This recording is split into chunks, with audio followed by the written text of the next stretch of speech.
ತಾಯಿಯನ್ನೇ ಕೇಳ್ತೀನಿ. ಅಂದ್ರೆ ತಾಯಿ ಎದುರಿಗೆ ವಿಷಯ ತಿಳಿಸಿ ಕದನ ಬಿಡಪ್ಪ.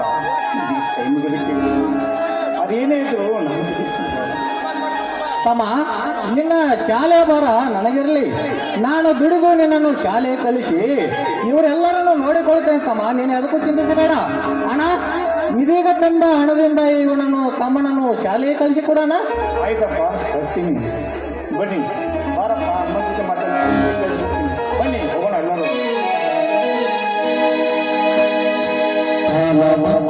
ನಮಗಾಗಿ ಬಂತು ನಮ್ಮ ಈ ಜೀವವದಾಗಲು. ಅಮ್ಮ ಶ್ರೀದೇವಿ ಮಾತು ತಾಯಿ, ಜಗಜ್ಜತ್ತಿ ಮಹಿಷಾಸುರನ ಸಂಹಾರ ಮಾಡಿ ಮಹಿಷ ಮರ್ದಿನಿ ಎನಿಸಿಕೊಂಡವಳು ನೀನು. ಹೀಗಿರಬೇಕಾದ್ರೆ ಈ ನಮ್ಮ ಅಣ್ಣ ತಂಗಿಯರ ಬಾಳು ನಿನ್ನ ಕಣ್ಣಿಗೆ ಕಾಣಿಸಲೇನಮ್ಮ. ಮಲ ತಾಯಿ ಎಂಬುಳ ಕೈಯಲ್ಲಿ ಸಿಕ್ಕು ಅಣ್ಣ ತಂಗಿಯರ ಬಾಳು ಬರೀ ಕಣ್ಣೀರೇ ಗೋಳೆ ಆಗಿದೆ. ಈ ಮನೆಯಲ್ಲಿ ಆಳೆಗಿಂತ ಕೀಳಾಗಿ ನಾವು ಕೆಲಸ ಮಾಡಿದ್ರು ಕೂಡ ಸ್ವಂತ ಮಗನನ್ನೇ ಅಪ್ಪಿಕೊಂಡು ನಮ್ಮನ್ನ ಕಡೆಗಣಿಸಿ ಕೋಲಿ ಆಳೆಗಿಂತ ಹೆಚ್ಚಾಗಿ ಕಾಣೋ ಆ ಮಲತಾಯಿ ಸೊಪ್ಪನ್ನು ಅಡಗಿಸಿ ನಮ್ಮನ್ನೆಲ್ಲರನ್ನು ಧರಿಸು ತಾಯಿ. ನನ್ನ ಅಣ್ಣಂದ್ರೆ ನನ್ನನ್ನ ಕಾಪಾಡಮ್ಮ.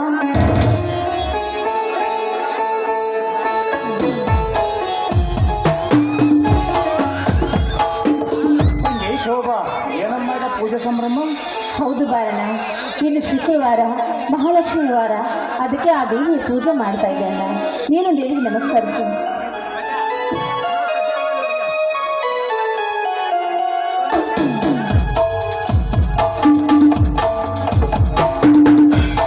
ಅಮ್ಮ ಮಹರ್ಷಿ ಮರ್ದಿನಿಯೇ, ಶಂಭಾಶುಂಭ ರಕ್ತ ಬೀಜಾಸುರನ್ನು ಮಗಳುಗೊಂಡು ರಕ್ತ ಕುಡಿದು ಚಂಡಾಮುಂಡರನ್ನು ಸಂಹರಿಸಿ ಈ ವಿಜಯದಶಮಿಯಲ್ಲಿ ವಿಜಯಶಾಲಿಯಾದ ಮಹಾತಾಯಿ ನನಗೆ ನಮಸ್ಕಾರ.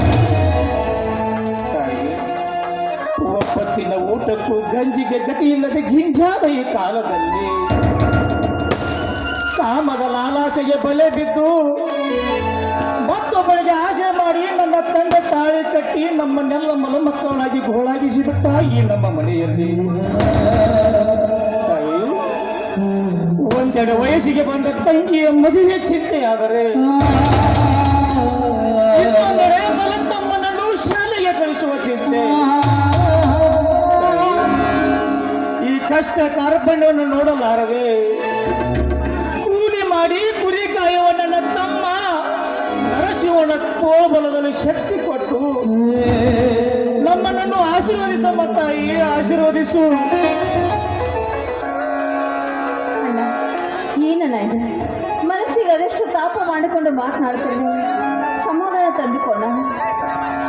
ಹೌದಮ್ಮ, ಪರದೇಶಿ ತಂಗಿಯ ತಲೆಯ ಮೇಲೆ ಅಕ್ಷತೆಯನ್ನು ಹಾಕದೆ ಇವನು ಹಾಗಿದ್ದರಿಗೂ ಇವನಂತ ಕ್ರೂರ ರಕ್ಷಕ ಎಂದು ಜನರು ನಿಂದೆ ಮಾಡ್ತಾರಮ್ಮ. ನನಗೆ ತಂಗಿ, ಆ ನುಡಿ ಕೇಳಿ ನಡುಗಿದ ಈ ಬಡವ ಬೇಗ ನಿನ್ನ ಮದುವೆ ಕಾರ್ಯ ಮಾಡಿ ಮುಗಿಸಬೇಕೆಂದರೆ ತಂಗಿ, ಈ ವರದಕ್ಷಿಣೆ ಒಂದು ರಾಕ್ಷಸಿ ಅವತಾರವಾಗಿ ಪಾಲಿದೆ ತಂಗಿ ನನ್ನ ಪಾಲಿಗೆ. ಸಾಕಣ್ಣ, ನನ್ನ ಮದುವೆ ಬಗ್ಗೆ ವಿಚಾರ ಮಾಡಿ ನಿನ್ನ ಮನಸ್ಸಿಗೆ ಕೊಡ್ಲಿ ಪೆಟ್ಟನ್ನು ಹಾಕಿಕೊಳ್ಳದಿರಣ್ಣ. ಆ ದೇವರು ಹೆಣ್ಣು ಅಂತ ಸೃಷ್ಟಿ ಮಾಡಿದ್ಮೇಲೆ ಹೆಣ್ಣಿಗೊಂದು ಗಂಡು ಜೋಡು ಮಾಡ್ತಾನಣ್ಣ. ಹೌದಣ್ಣ, ಒಂದು ವೇಳೆ ನನ್ನ ಹಣೆ ಬರದಲ್ಲಿ ಮದುವೆ ಎಂಬ 3 ಅಕ್ಷರ ಬರೆಯದೆ ಹೋದ್ರೆ ನಾನು ಮದುವೆನೇ ಆಗಲ್ಲಣ್ಣ. ಶಿವ ಶರಣಿಯಾಗಿ ಶತಾನಂದರ ಪಾದ ಹಿಡಿದು ಇಡೀ ಜಗತ್ತಿಗೆ ಜಾಗೃತಿ ಮೂಡಿಸಿದೆ. ತಂಗಿ, ಎಂತ ಕಠೋರ ಮಾತಮ್ಮ ಇದು. ಇದು ಕಠೋರವಾದ ಮಾತಲ್ಲ, ಹೆಣ್ಣಾಗಿ ಹೇಳೋ ನಿಷ್ಠುರವಾದ ಮಾತು.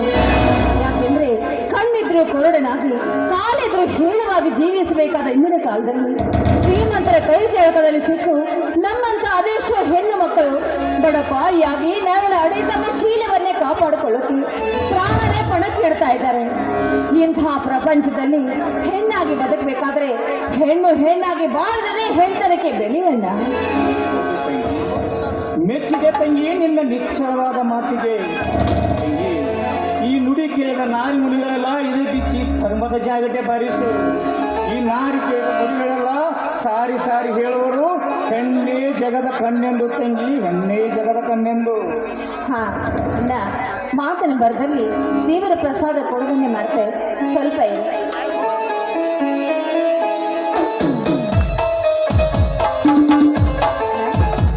ತೆಗೆದುಕೊಂಡ ಪ್ರಸಾದ.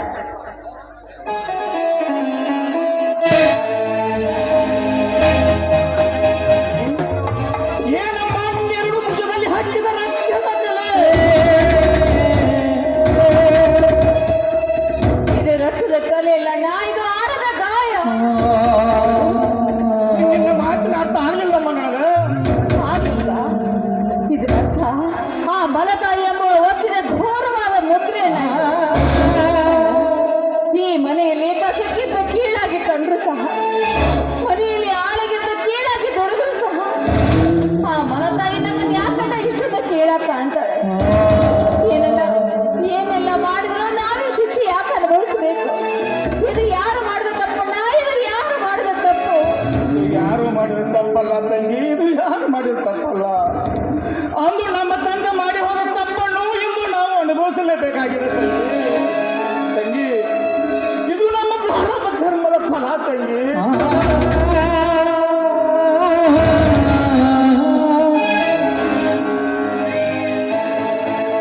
ಅಣ್ಣ ತಂಗಿ, ಈಗ ಬಂದೇನಪ್ಪ. ಹೌದಮ್ಮ, ಈಗಲೇ ಬಂದೆ ಅಣ್ಣ. ಅಣ್ಣ, ಏನಿದು ನಿಮ್ಮಿಬ್ಬರ ಕಣ್ಣಲ್ಲಿ ನೀರು? ಈ ನರಸಿಂಹ ನಿಮ್ಮಿಂದ ದೂರವಾಗಿದ್ದಾನೆಂಬ ಚಿಂತೆಯೋ, ಇಲ್ಲ 4 ಜನರ ಮಧ್ಯದಲ್ಲಿ ಮೇಲೆ ಬೇಕಿದ್ದ ಈ ನರಸಿಂಹ ಕೂಲಿ ಕೆಲಸಕ್ಕಾಗಿ ಕಾಲ ಕಳಿತದೆನ್ನುವ ಚಿಂತೆಯೋ, ಇಲ್ಲ ಯಾವ ರೌಡಿಯ ಮಗನೇನಾದರೂ ನಿಮ್ಮ ಮೇಲೆ ಕೈ ಮಾಡಿದನ? ಈಗಲೇ ಹೇಳಣ್ಣ.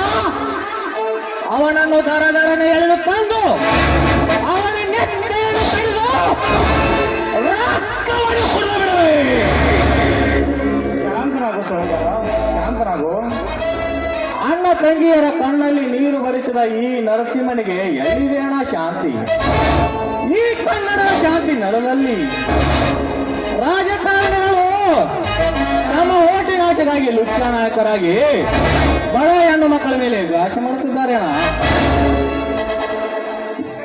ಅಣ್ಣ, ಸಮಾಧಾನ ತೆಗೆದುಕೊಳ್ಳಪ್ಪ. ನೋಡು, ಇವು ಸಂತೋಷದ ಕಣ್ಣೀರಪ್ಪ. ಇಷ್ಟಕ್ಕೆ ನಿಮ್ಗೆ ಇಷ್ಟೊಂದು ಆವೇಶ ಬೇಡ ಅಣ್ಣ. ಹೌದಮ್ಮ, ಕುರಿ ಕಾಯಲು ಹೋದವನು ಕುದುರೆ ಹಚ್ಚಿ ಬಂದಲ್ಲ ಅಂತೇಳಿ ಸಂತೋಷದ ಕಣ್ಣಿರಪ್ಪ, ಇವು ಸಂತೋಷದ ಕಣ್ಣೀರು. ಇದೊಂದು ದೊಡ್ಡ ಕಥೆ ಇದೆ ಅಣ್ಣ. ನಾನು ಕುದುರೆ ಸವಾರಿಯಲ್ಲಿ ಚಾಣಾಕ್ಷತನ ಇದ್ದುದರಿಂದ ನಮ್ಮ ನಾಡಗೌಡರು ಕುರಿ ಕಾಯ್ದನ್ನು ಬಿಡಿಸಿ ತಮ್ಮ ರಥ ಓಡಿಸುವ ಸಾರಥ್ಯನಾಗಿ ಮಾಡಿಕೊಂಡಿದ್ದಾರೆ ಅಣ್ಣ. ತಮ್ಮ, ಅವರೆಂಥ ಪುಣ್ಯವಂತರಪ್ಪ. ಪುಣ್ಯವಂತರು ಅಷ್ಟೇ ಅಲ್ಲಣ್ಣ, ಊರಿಗೆ ಹೋಗಿ ಅಣ್ಣ ತಂಗಿಯರನ್ನು ನೋಡಿ ಬರುತ್ತೇನೆ ಅಂದಕ್ಷಣ ನಿಮಗಾಗಿ ಬಟ್ಟೆ ಮತ್ತು ತಂಗಿಗಾಗಿ ಪಿತಾಂಬರ ಕೊಟ್ಟು 5,000 ರೂಪಾಯಿ ಕೊಟ್ಟಿದ್ದಾರೆ ಅಣ್ಣ, ತೆಗೆದುಕೊಳ್ಳಿ. ಪ್ರಜಾ ಸರ್ಕಾರ ಇದ್ರು ತಮ್ಮ ಗೌರವವನ್ನು ಉಳಿಸ್ಕೊಂಡು ನಮ್ಮಂತರ ನೋಡುತ್ತಿರೋ ಅವರನ್ನ ನಾ ಯಾವ ತೀರ್ಸಿಡಪ್ಪ. ಅವರ ಋಣ ನಾನು ತೀರಿಸುತ್ತೇನಣ್ಣ, ನೀನು ಯಾವುದಕ್ಕೂ ಚಿಂತಿಸಬೇಡ. ನಿಮ್ಮ ಆಶೀರ್ವಾದ ನನ್ನ ಮೇಲಿದ್ದರೆ ಈ ತಂಗಿಯನ್ನು ಮದುವೆಯನ್ನು ವರ್ಷದೊಳಗೆ ಮಾಡಿಬಿಡುತ್ತೇನೆ ಅಣ್ಣ. ನೋಡೋಣ, ಇಷ್ಟು ಬೇಗ ನನ್ನ ಮದುವೆನ ಹೋಗೋಣ. ಇಲ್ಲ ಇಲ್ಲ, ಇದು ಚೇಷ್ಟೆ ಮಾತಲ್ಲಮ್ಮ. ನಿನ್ನ ಅಣ್ಣನಾಗಿ ನಿಷ್ಠೆಯಿಂದ ಹೇಳೋ ಮಾತು. ಕಷ್ಟ ಕಾರ್ಪಣ್ಯರ ದುಷ್ಟ ಕಾಲದಲ್ಲಿ ರಾಜಕಾರಣಿಗಳು ತಮ್ಮ ಓಟಿನ ಆಶೆಗಾಗಿ ಲುಚ್ಚ ನಾಯಕರಾಗಿ ಹೆಣ್ಣು ಮಕ್ಕಳ ಮೇಲೆ ಕಾಮದ ಜಾಲ ಬೀಸಿ ಭಾಷೆ ಮಾಡುತ್ತಿದ್ದಾರೆ. ಅದಕ್ಕಾಗಿ ನಿನಗೆ ತಾಳೆ ಎಂಬ ತಾಳೆಯನ್ನು ಕಟ್ಟಿ ಡೇಂಜರ್ ಸಿಗ್ನಲ್ ಎಂಬ ಕುಂಕುಮ ಇಡಿಸಿ ಮುತ್ತೈದೆ ಎಂಬ ನತ್ತ ನಡುವೆ ಅಮ್ಮ, ಮುತ್ತೈದೆ ಎಂಬ ನತ್ತ ನಡುವೆ. ವಾಶ್ ಮೆಚ್ಚಿದೆ ತಮ್ಮ ನಿನ್ನ ನಡೆಯ ಮಾತನ್ನು ತಂಗಿ. ಹೇಳಿದೆಯನ್ನಮ್ಮ ನಿನ್ನ ಅಣ್ಣ ನುಡಿ ಮುತ್ತನ್ನ. ಬನ್ನಿಮ್ಮ, ಇದೇ ಸಂತೋಷದಲ್ಲಿ ನಾವು ಕೂಡಿ ಹಾಡಿ ನಲಿಯೋಣ. ಹೌದು ಬಂದ್ರೆ ನಮ್ಮಣ್ಣ ಅಂದ್ರೆ ಸಾಮಾನ್ಯನ ಬಾಹುಬಲಿ ಬಸ್ತುವಡ ರಾಜ ಹುಲಿ ಅಲ್ವೇ ಅಣ್ಣಯ್ಯ? ಹಾಡೋಣ. ಆಗಲ್ಲ ತಂಗಿ.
ಯೋಚನೆ ಇಲ್ಲವೇ?